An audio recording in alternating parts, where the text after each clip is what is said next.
Hello, it's Dr. Beth Colby. Today I'm going to talk about treatments for depression.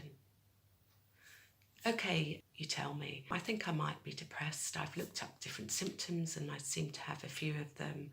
Nothing seems to be helping me. I've tried a few tips on self-care and nothing seems to be shifting really. Should I see my doctor?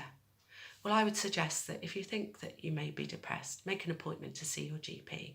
If you had a physical ailment that you were concerned about and didn't know what it was or what should be done about it, I would think that you'd make an appointment. And your mental health is as important as your physical health. So make an appointment to see your GP. Now, the GP will see you and assess you, and he or she diagnoses you with mild depression. Then usually the doctor will wait for a couple of weeks just to see whether your mild depression has sorted itself out, got better of its own accord. But if it hasn't, then they can discuss with you whether you'd like a referral for counselling. Now, if your depression is moderate to severe, then these are the following options. The first is antidepressants. The second is talking therapy, and the doctor's likely to also refer you to the mental health team. Now, I know there is waiting lists for therapies in the National Health Service, and that can cause some delay for that treatment. So usually you would be started on an antidepressant if you agree to take it. And I would suggest you do, because they are effective at treating depression. And sometimes we need to try, as psychiatrists or general practitioners, we need to try people on maybe more than one antidepressant because different ones suit different people. But generally they're mainly as effective as each other, and they're chosen on side effect profile for the person and also whether try one and see if it's effective.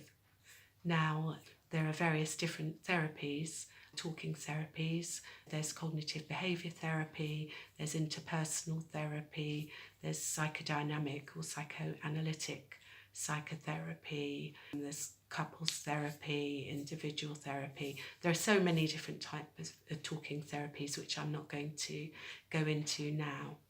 Now, with the mental health teams, if when the GP sees you, they're really worried about your health and worried that you may be a risk of harming yourself or neglecting yourself or others, then they can refer you to the mental health team urgently. Now, if they want you to be seen like immediately within the day, then the team that will see you is the crisis resolution and home treatment team, and they can see you in their home, and they're sort of like an intensive care in the community team that will see you regularly and assess your risk, and they are the gatekeepers to going into psychiatric hospital if you need it. So if the team feel that you need to go into hospital, then they can arrange that for you if you want to go in. If they feel you need to go in and you don't want to go in, then they can arrange for a Mental Health Act assessment. And if it's felt as though you need to be in hospital for your health, safety or safety of others, then you will be detained under the Mental Health Act and go to hospital that way.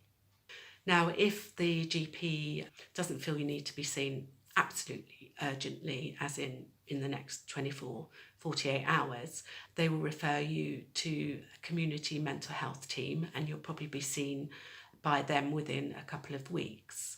Now, the way it works at the moment in England is that there's normally in an area there's an assessment team, and then they will refer you to one of the other mental health teams because they're all sort of specialised in different areas now.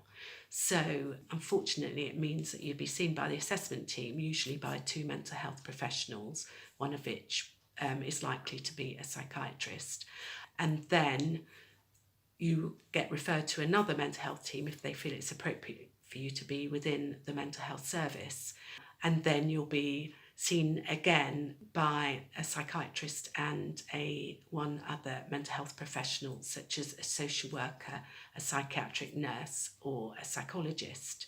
Unfortunately, it means that you have to go over your story again to two other strangers that you haven't met before.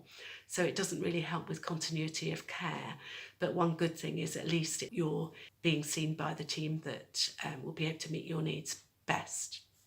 Okay, now the other two things that I haven't talked about are eye movement desensitization and reactivation, EMDR, which I'm not going to go into detail now, but that is another treatment.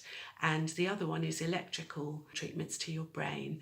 There's a direct current one, an electrical one, there's also a magnetic one, and then there's also ECT or electroconvulsive therapy. Now, I know ECT has had a really bad press in the past, but it actually is very, very effective for people with severe depression, that it isn't getting better with medication. And also if somebody's life is at risk because they're not eating or drinking enough. So it is very effective for that.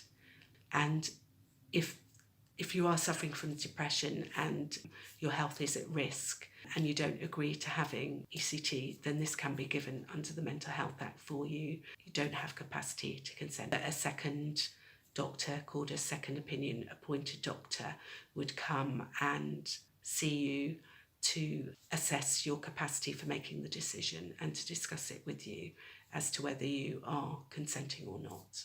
Okay, I hope this has been helpful for you.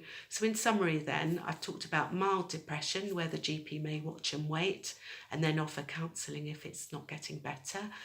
Moderate to severe depression, the options are antidepressant treatment, cognitive behaviour therapy, or another talking treatment, or antidepressant therapy with cognitive behaviour therapy. And then there's the mental health team, which include crisis resolution and home treatment team if you need to be seen urgently. Otherwise, you'd probably be seen by an assessing mental health team who will refer you to a different mental health team which is appropriate for you. And then the other things that we've talked about are electrical treatments, and there's EMDR as well. Okay then, thank you very much. Bye-bye.